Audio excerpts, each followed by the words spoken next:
You ask Tiger to solve. This deals with linear equations with one unknown. The final result is b equals -1. Let's solve it step by step.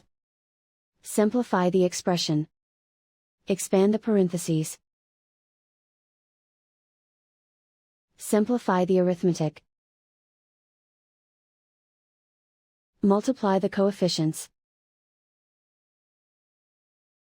Expand the parentheses. Group like terms. Simplify the arithmetic. Group all b terms on the left side of the equation. Add 20b to both sides. Group like terms. Simplify the arithmetic.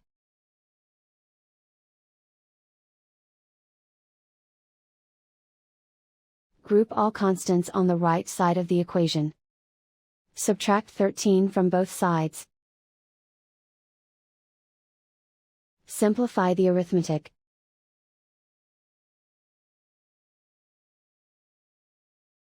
Isolate the b. Divide both sides by 13. Simplify the fraction.